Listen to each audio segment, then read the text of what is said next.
Hello, everybody. This is our panel to do with maximising accessibility for micro indies. As we know, accessibility is always a challenge in any sort of size studio, but as a solo developer or a small team, it's especially a challenge. So this panel is going to dig into how even the smallest of studios can still sort of push that bar. We're looking at topics such as motivations, knowledge acquisition, player feedback, and how to prioritise very limited resources. So if we'd like to introduce ourselves, I'm going to start, I guess. I'm Katie Goode. I'm Creative Director of Triangular Pixels. We're a studio in Cornwall. That's in the very bottom left of the UK. I'm neurodiverse myself, and I also help run Cornish Games CIC. So if you want to start with Klemens. Yeah, I'm Klemens. I'm based in Graz in Austria. It's the second biggest city in Austria that nobody knows. And I'm building indie games since 10 years now, mostly on the side by working at bigger studios or other companies. And I went indie about a year ago with my latest project. Thank you. Alex? So I'm Alex. I'm the co-founder of Polygon Treehouse. We make art-led narrative games. We made Rurky, and our second game, Mythrex, came out for Christmas on all the consoles and Game Pass. And yeah, we're in Dundee in Scotland, so the opposite end of the UK, and we've been here ever since lockdown. We left Cambridge and sought the mountains. So yeah. That's brilliant. That's basically the opposite of me. COVID, let's leave this place. Let's go to the beach.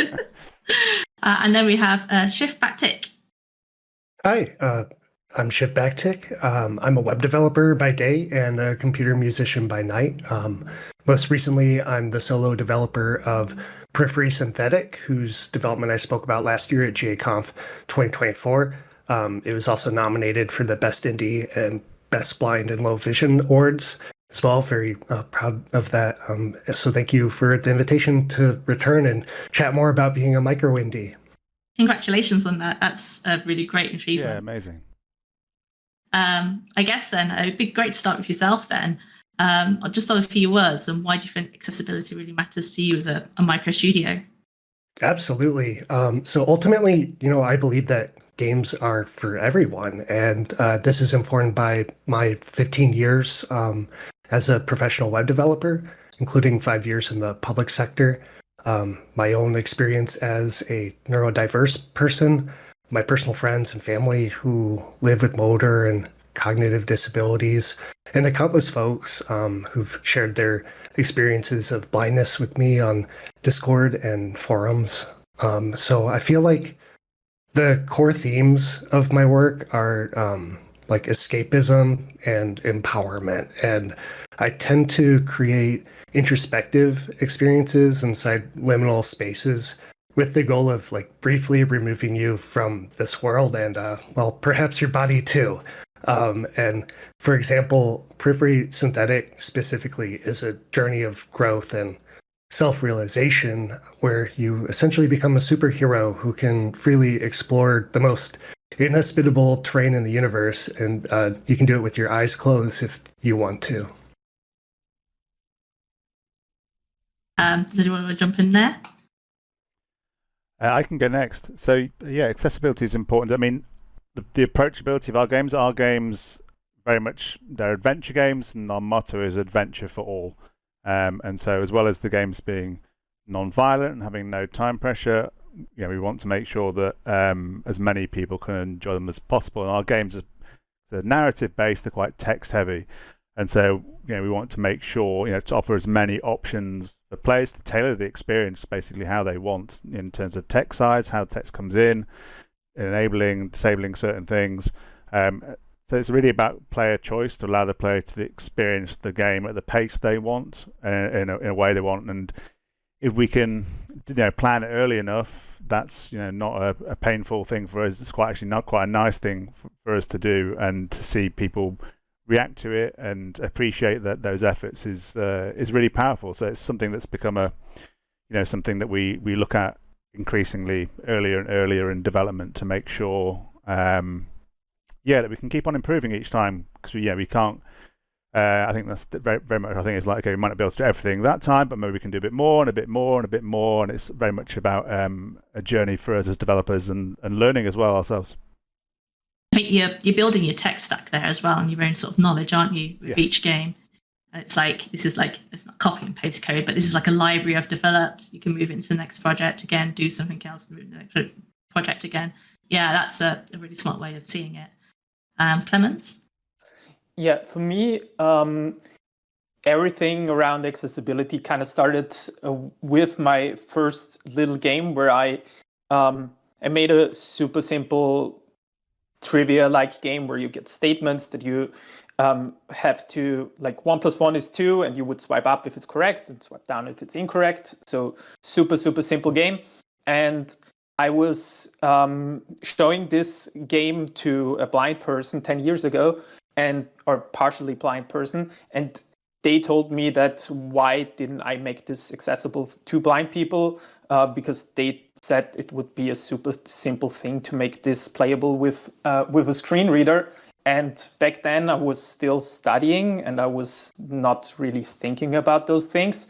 And I was that conversation and that thing with that person opened up a whole world to me. And since then, I started looking into accessibility more deeply, and it has then become a huge part of basically everything I'm doing. So before that, I didn't think about it, and now I'm at a time where if I can't figure out how I can make a prototype even accessible to a blind person, then I'm not touching the game concept. So yeah, I made a whole 180 there, basically, over the last 10 years. It's rather similar to sort of my case. So with my studio, we're focusing on VR, which is obviously very physically active. And all the games that we make are like super physical too. And one of the sort of nightmares I had when we first made sort of our first prototype, I wanted to show it at this event, was what happens if someone comes up and they have some sort of physical disability and we have to turn them away, and seeing that face to face in that person. And so for me, accessibility isn't about necessary inclusion. It's about not excluding people, right? Because you're basically telling that person they can't play. And that just doesn't, I part of my neurodiversity spiciness, as they call it, is like, I am a very strong sense of justice. I cannot help myself. And so that just was sitting on my mind for so long that it was like, we have to do something about this. And so that's really where we sort of started with all the work that we've done. And since then, I spent a year researching accessibility in VR, trying to contribute to the games accessibility guidelines. Got a bit of support with that. And really, again, as you said, Alex, it was about sort of developing, well, this is what we do for this project, and now for the next project, we're doing this extra thing. The next project, we're doing this extra thing. So we're always sort of adding more and more to both our knowledge and also, as our library there. So, I guess then, for us, there's also, I think no one says, is the commercial aspect, right? As an indie, we're only going to have so much audience anyway. It's why should I be excluding that extra 14% of people who might be disabled in some way or form? It's that doesn't make any sort of economic sense. I want as many people to play as possible. Does anyone have anything to sort of mention on that regards, or seen any sort of figures that have suggested that sort of is the case? I've not really got the figures, but definitely the experience we've had. I think one of the things that is the kind of feedback from our previous games, because we're making our third game now, and so I think that was one of the key things that we did in the kind of accessibility and the base design of the game, and the fact that there's no time pressure and all that kind of stuff in our first game. But you read all the Steam reviews and you basically get the feedback. Okay, we want to be able to remap the keys. We want to be able to do this. We want to be able to do that. And I think searching for those commonalities because you can't act on every bit of feedback, and some cases might be quite isolated, but actually taking the commonalities from those and prioritizing them and go, right, is there any reason why we can't move forward with that and sort those things out? So that's why it's really good to listen to the community and the people who are playing your games and see what things they want. And there may be some things you can't support, or there may be a lot of things that you can. And again, as you grow your expertise over time, maybe the things that you couldn't maybe tackle on one game, maybe in a couple of games' time, you can. Yeah. I mean, I guess in that regards, then I guess there's a bit of a disadvantage then for smaller teams about how much you can tackle at once, right? So what advantages or disadvantages do you think we do have as micro studios compared to bigger teams? shiftBacktick? Yeah. So being a solo developer really allows me to follow my heart. Like I get to escape into and sculpt new worlds a little bit each day, and I get so much joy out of that. And I get to do that without the pressures of budgets or deadlines or even catering to a target audience. In a lot of ways, I'm making these games for myself, and I get to make that weird thing, and I can make it as sloppy and messy as I want, as long as it has passion. And it allows me to focus on really niche accessibility topics like terrain sonification, or ask questions like, well, what if everything important about a game could be a parameter of its soundscape, like a big interactive instrument? So I really love how the freedom and flexibility of being a solo developer affords me to explore all of these different concepts. However, I do find that being a solo developer does limit the scope and complexity of my projects. Like we were talking about the game-to-game journey just now, and it really resonates with me about this concept of, kind of cannibalizing past projects, and each new project is kind of a Frankenstein of the next, kind of as stepping stones. So I really need to limit the scope and complexity of the project right now, but with the plan, I guess, that I get to bring those things from project to project and slowly iterate on the feedback out in the open. So eventually, even though my current time may be very limited in what I can support, and one day I need to pull the plug on my current project, it leads to discoveries that I can apply to the future. I think there was something there you touched on, actually.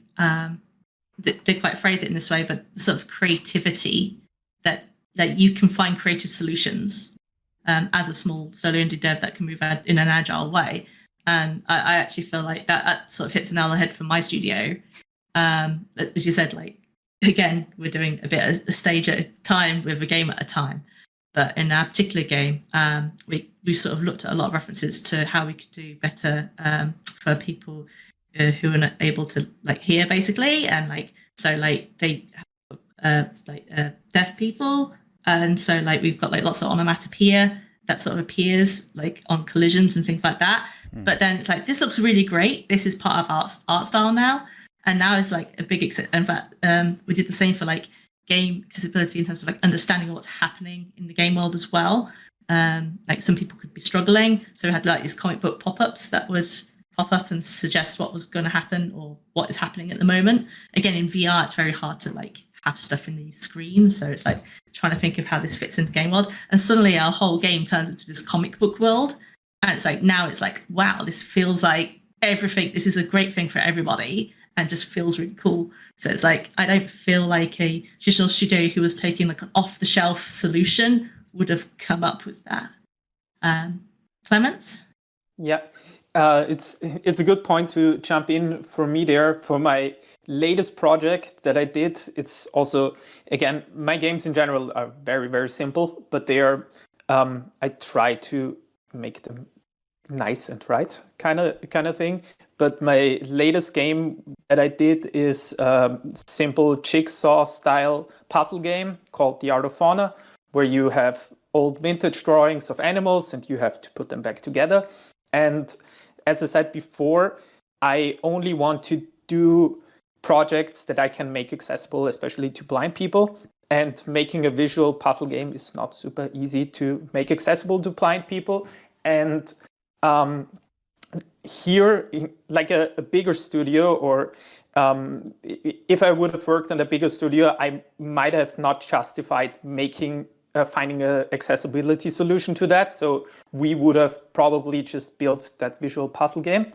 But I being a micro indie and being very passionate about accessibility, I didn't have to justify digging deeper into this project, into this problem. And I came up with a solution of a two-sided puzzle game where on one side you have the image, on the other side you have a text.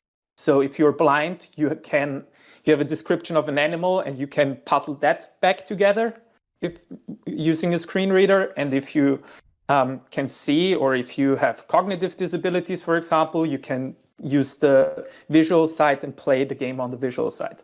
And that concept was just developed by myself to make it more accessible to blind people. But many people who are not blind are also playing it now on the text side because they learn more about the animal and they just enjoy it playing it that way. And also playing through the game multiple times, both on the image, on the text side. And this just happened because of accessibility. And the whole direction of the game wouldn't be that way if I wouldn't have put accessibility first there. So it almost gives you it's a creative solution, like a USP for your whole game then, as well as we don't have to deal with the layers of bureaucracy a large studio.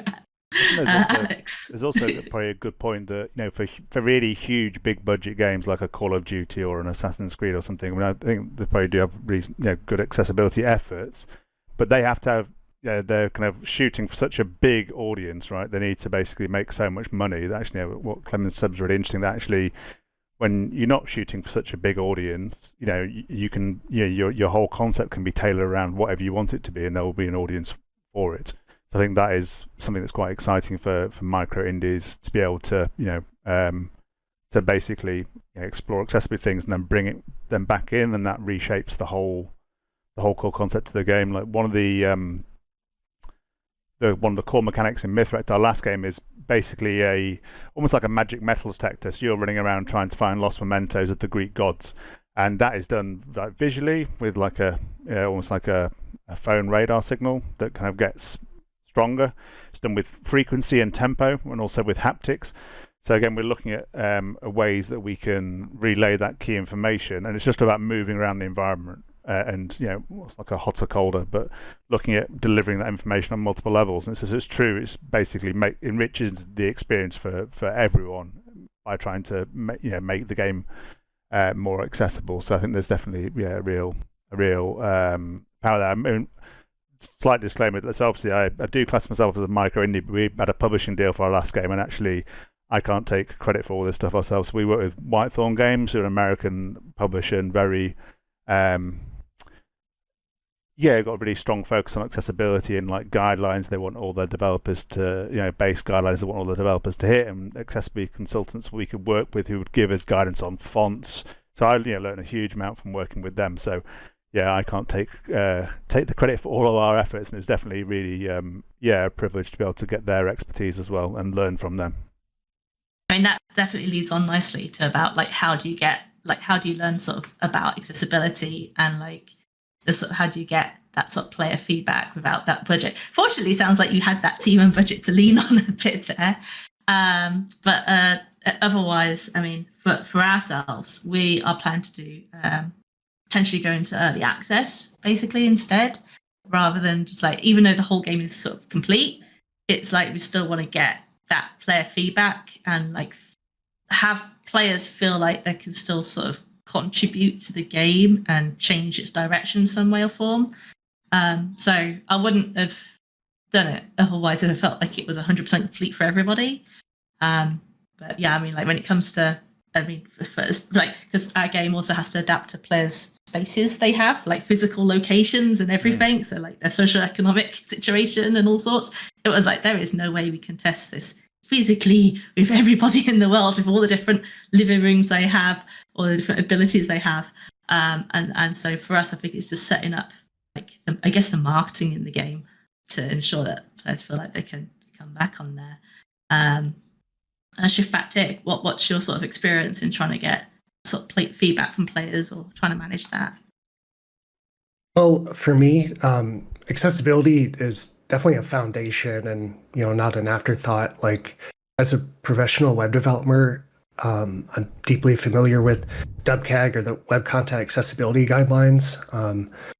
And this is supported by really great resources like WebAIM, MDN, Mozilla Developer Network, DeQ University, Game Accessibility Guidelines, as well as firsthand experience with assistive technologies such as screen readers. But my projects certainly weren't created in a bubble at all. Like, as a micro indie with zero resources, I've found that engaging directly with players is the best research methodology that I have.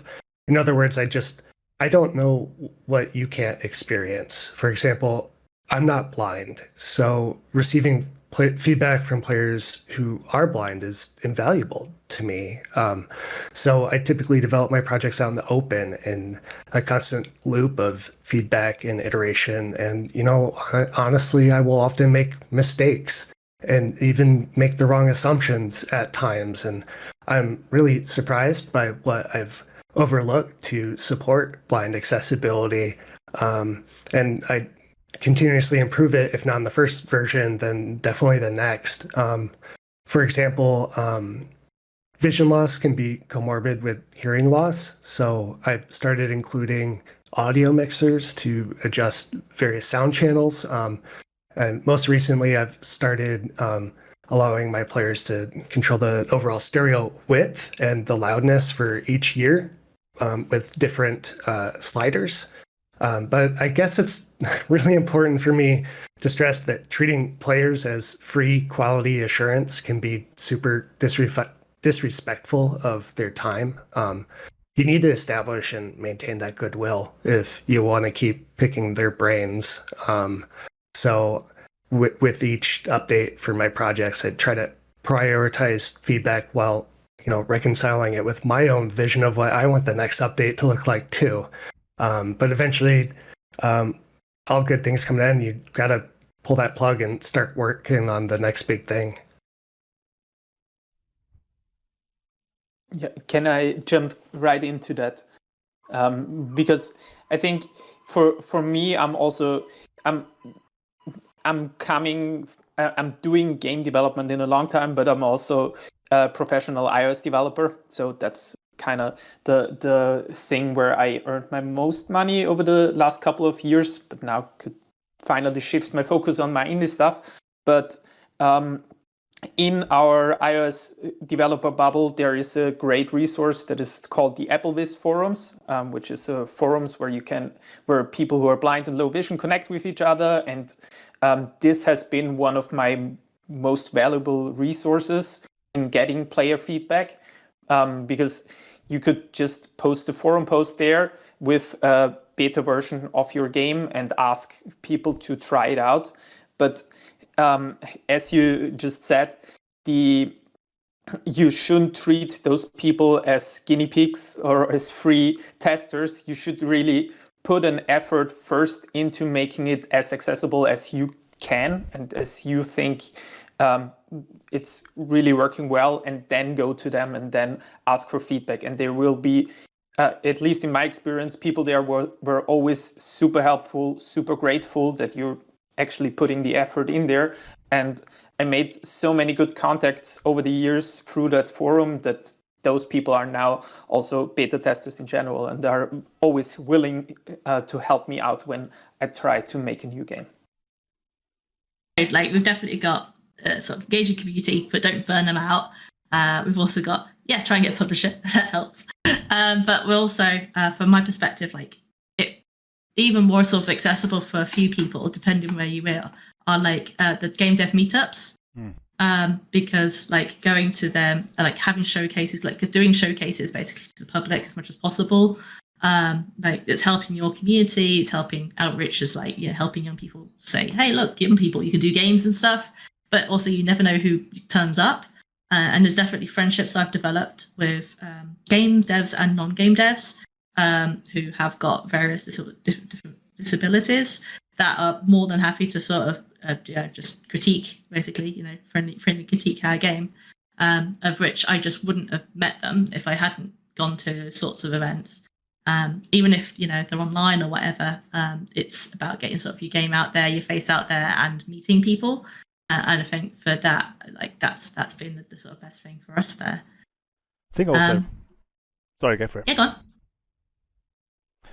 I was just going to say as well, like, there's compared to like 8 years ago, 10 years ago, when we started going indie, there's so much more resources around. People have done talks about things. I think, if you have an eagerness to learn, there's a load of stuff out there, and you can, start making your own notes about what you think might be, work with your game, might not. So there's a large amount of talks, and obviously lots of people with a huge amount of expertise, and you can then see how that might, you might be able to tailor that stuff, or for your game. And also, local universities and may have resources, in terms of testing labs and things like that. And like you're saying, you don't take advantage of people, but if going into courses and talking to the students, telling them about what you're doing, giving them some valuable insight into the industry and how things might work, then maybe there's you can get their feedback on your game and what things they're struggling with and what things that might be good to add. So kind of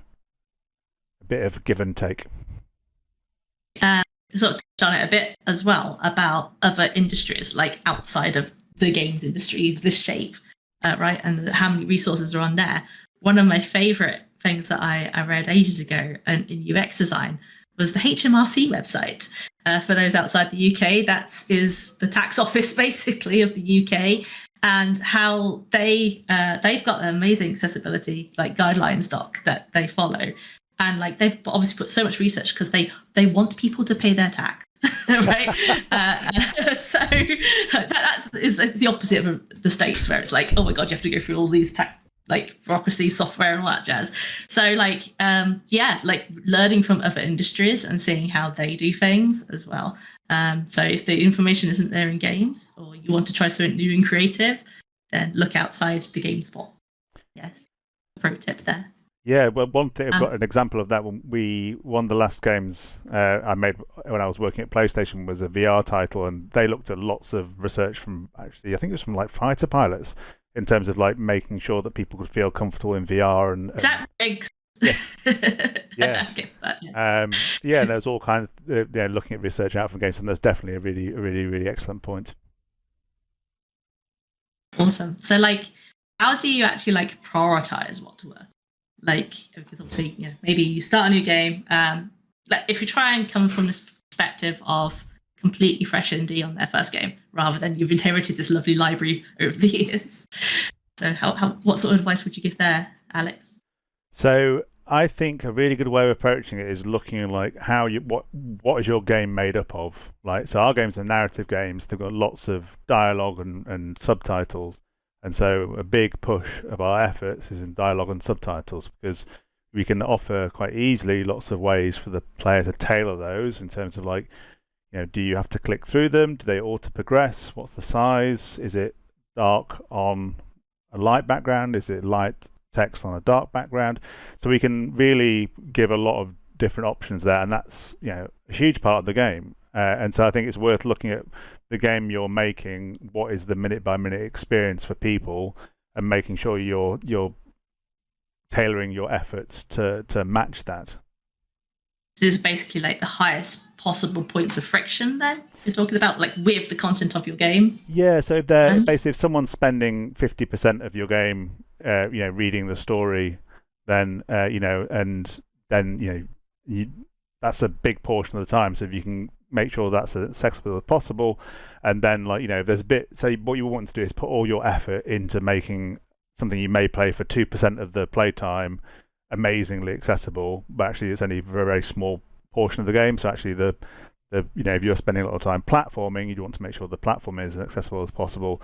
If you're spending a lot of time doing visual puzzles, and that's like 95% of the game, then you want to make sure that's it, not the smaller bit. So I think it's making sure that the general core experience that people are having, that you're putting your most effort into the biggest chunks of that, if that makes sense.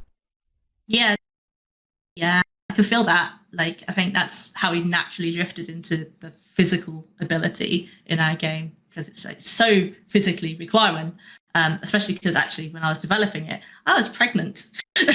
Like, so I was like all the sickness, and like I was obviously unable to crawl around on the floor and things like that, right? Like at some points.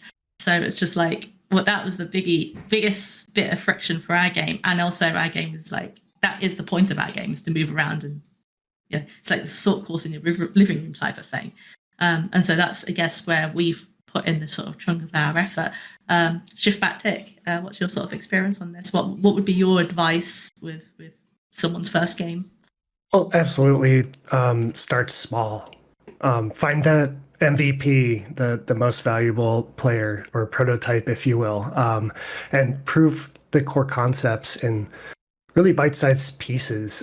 Like I personally, I may have mentioned this earlier, I plan my projects as stepping stones toward bigger and complex things. And I try to see every project as an opportunity to upskill and apply new concepts to the existing things I have learned over the course of my journey. And no small project should be a detour on that journey toward the next big project.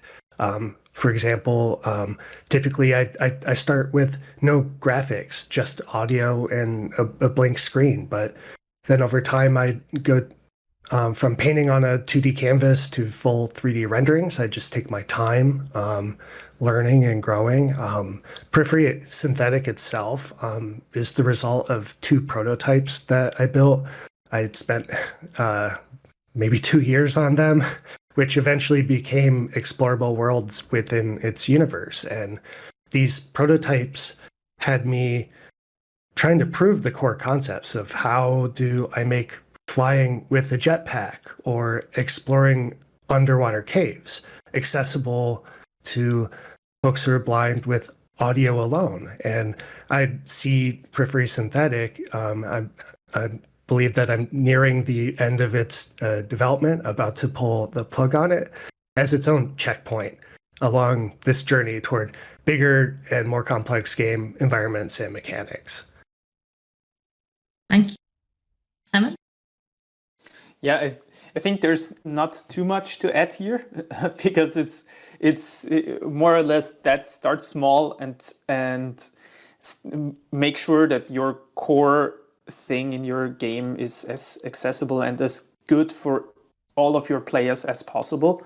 The only other thing that I would add is also try to look into the technology that you're building your project in, because certain technologies allow you to make to get like accessibility quick wins quite easy. So for example, when you build something with iOS, making something accessible to a screen reader or with larger font sizes or stuff like that, it's not super hard as soon as you read a little bit about it. So first, of course, try to keep things small and make the core experience as accessible as possible. But then if you start making more things accessible, try to look for those quick wins. And in every kind of technology, there are some quick wins. You might need to repeat that last sentence. Sorry, I think you dropped out there for a sec. Hello? Still there? Yeah, I just noticed that I dropped out. I'm very sorry about that. No, the last sentence was basically that. Yeah. Make sure that your MVP is as solid as possible, but also look out for those quick wins, because there are quick wins in every single technology. I guess along the lines of quick wins is you don't have to necessarily reinvent the wheel. Like if you are, yes. Check out the asset stores and Epic equivalents, etc. I'm sure there's plenty of assets out there. I do know like a specific dyslexia one, for example, and I'm sure that there's plenty else out there. So yeah, not just on a platform level, but also like if you are doing it in engine level, or even just on GitHub, like the amount of like free tooling out there. That Microsoft, for example, did one for VR games, which like when you look at an object, I believe it like says the name of the object or something aloud to you, and that sort of stuff, basically. So yeah, like 100% worth not reinventing the wheel. And also my personal bit of advice here is also like, don't stress yourself over it. Like, don't put too much pressure on yourself. Don't blame yourself. You are a micro indie. Like, design within like your constraints and like and what you would like to do, rather than necessarily feeling like you have to do everything all in one go. Like, because the most important thing is just to get your first thing out, and make it small, make it agile, and then you can start to build a name. And hopefully, once you have got that, you can start to get grants, you can start to get publishing deals and things like that. You can start to build on your whole sort of your indie sort of successes then. But until you get that first game out, it's very hard for any of that other stuff to happen. And so really, it's like, get your first thing out, build small bits, and then keep that library as well, I guess. So I guess then, to sort of round up, it's like, what has your general journey been from like game to game then? So like, what did you sort of start with? So I think with Rookie, our first game, obviously I've been working, like prior to going Indie, I'd actually worked at PlayStation for 14 years, and like with some of the BR titles, I had worked in like the UI and UX. I was an art director, so there was a lot of stuff we'd done there. I mean, I don't think we even called it kind of accessibility stuff at the time, but it very much was. It was more like, just making sure that the players could get the best experience. And so we had that knowledge going to make our first indie game, and also we knew, in kind of picking the games that we wanted to make, we knew we didn't want to make games where you shot people, just because that's what I've been making for a while. And so, so we had non-violent narrative games was the stuff we with no time pressure were the games we were making anyway. So that's how we started off, and so I think the game itself, by the nature of it, was very approachable for people. And and I think the main thing we did was around the subtitles. But for that, the first game, it was more about just changing the size.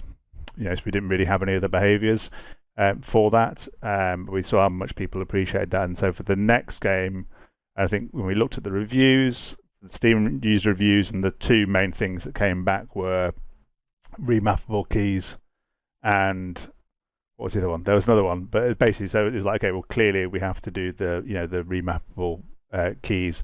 I think that was something that we're like reasonably technical, but not the most technical, so it was kind of reasonably daunting for us. But we started it really early, and so, but then we managed to have that, and then also really go much bigger in terms of the dialogue and subtitle systems. So being able to change the we knew we had an accessible font to start off with, sans serif font, and just to let people control how stuff comes in. So I think some of those stylistic choices can be quite jarring to people when they can sense things in certain ways, like text vibrating or screen flashes, and so it's kind of, you take it for granted, or even like audio stuff. So making sure that people could tailor all the different, take down the sound effects, put up the voices, do it down the music. So just trying to basically do as much stuff that if we tackled it early enough would be really straightforward for us to do, and not like we have to unpick everything and stitch it back together again. So I think that was the really key takeaway for us, and it was much easier having done one game and shipped it to go, right, let's do these things, let's get them done early, and then now for the next game, okay, there's a load more stuff we want to do now. So I think that's just being mindful of that. I mean, it definitely helps if we have a DNA in our studio, which is making these RT narrative games, and we're going to carry on doing that, and so we kind of have a reasonably stable ground. We know what our playground is, so that helps as well. Like there's the broad mechanics of the games doesn't really change that much. So but yeah, I think just for us is like being really open and stuff, and just being honest about where you're at and what your capabilities are. I think people appreciate when you're just going like, I'm sorry, we can't do that, we don't have the expertise, we don't have the time, and say, but we'll really look at it for the next game. I think that's you can I think if you're kind of honest with people about where you're at and what you want to do and the intent to make it as accessible, I think people will hopefully perceive that, and like saying, in Discord and those communities, really great. You can chat to players and come along on that journey with you. interesting in the fact that I used to work at Sony London Studio and worked on Wonderbook, and so obviously that was for very young kids, and so obviously I picked up a lot there. I then also worked at a studio where I made a game for the Science Museum in London, which again is like super. I mean, like, yeah, I can imagine anyone who walks into the Science Museum, right? Like, so in terms of like how we needed to make that accessible. So like there was lots of games that I've learned on the way. And then for our own things, it's basically, 5 minutes, thank you. For our own things, it has sort of, first of all, it was literally like the first game was a jam game. And we just went, okay, well, wheelchair mode, which is a horrible way of putting it, which was basically like because it's physically moving yourself around, we had to make everything half height. So we made like half height options for everyone. Like, so like obviously they wouldn't be able to reach up to things otherwise. That's completely changed for the new game. We've now got all these different movement things. We had having diverse team helps as well. So we had someone with essential tremor on our team, and their fine motor control obviously wasn't quite as good. So they've got ability to be able to switch on like a deep array of like different amounts of how to smooth the controllers, being able to toggle it on and off with like just gesture press, or have it on all the time and things like that. So like having those team members on board, if you can have that as a micro indie, really helps. And then like a previous game to the one that we've just done as well is like a big one has been about like having both controls the same. So again, it's like all the stuff that I've really touched on has been like, oh, like now we've got all the movement stuff, and like VR stuff feels like a bit more of a tick. Like that's why we started moving on to like the sort of, oh, okay, like comic books, ones if someone can't like see color differences, ones if someone can't hear something, and then like layering on those sorts of bits. And it's like sometimes it's the easiest design choice as well.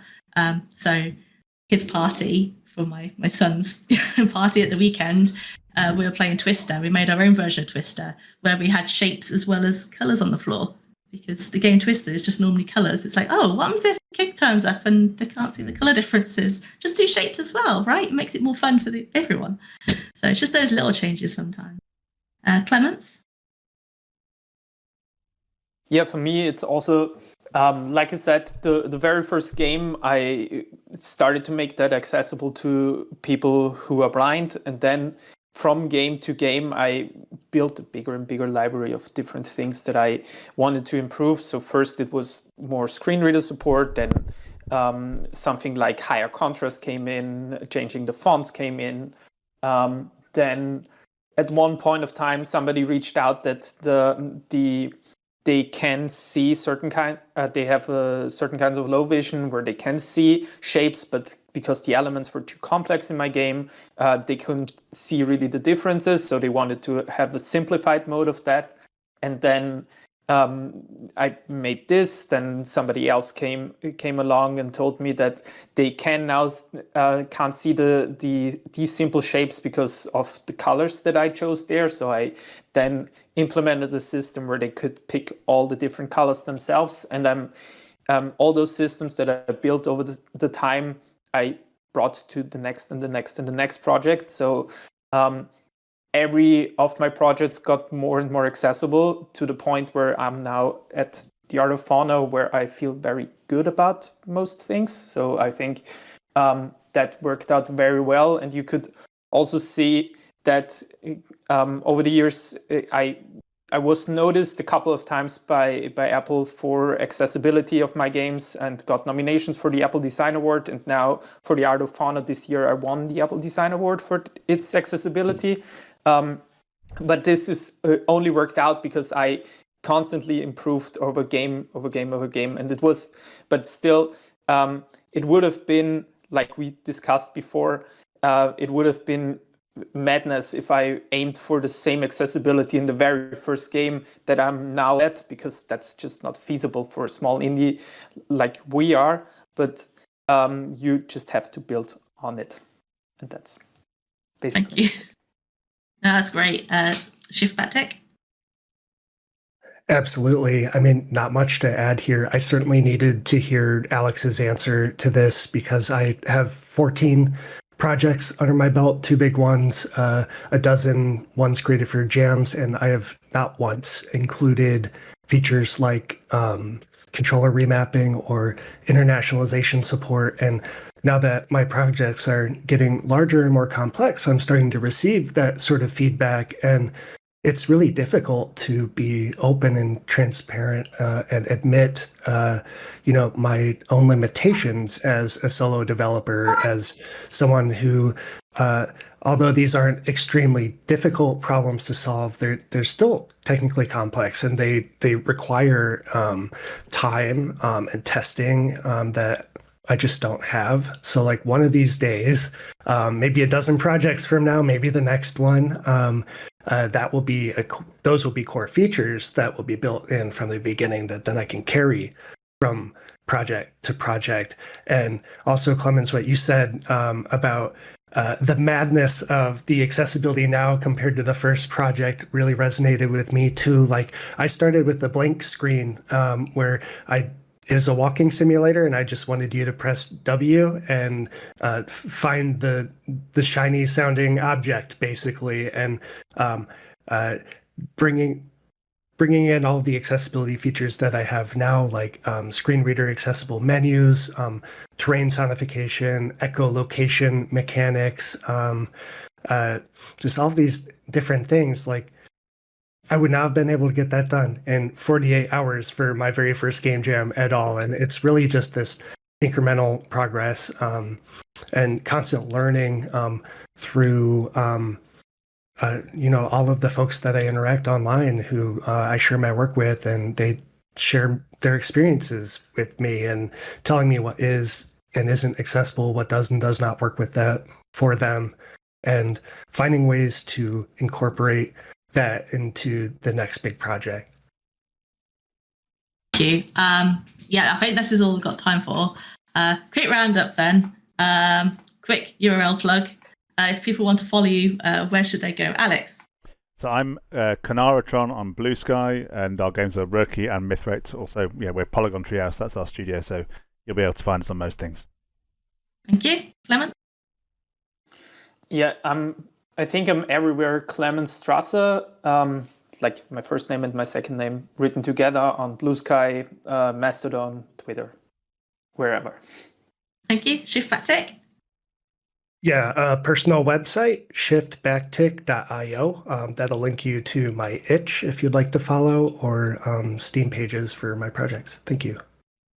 Thank you. And I've been Katie, and my website is mrsgame.dev. So thank you, everybody, for your time, and hopefully you enjoy the rest of the conference. Bye-bye.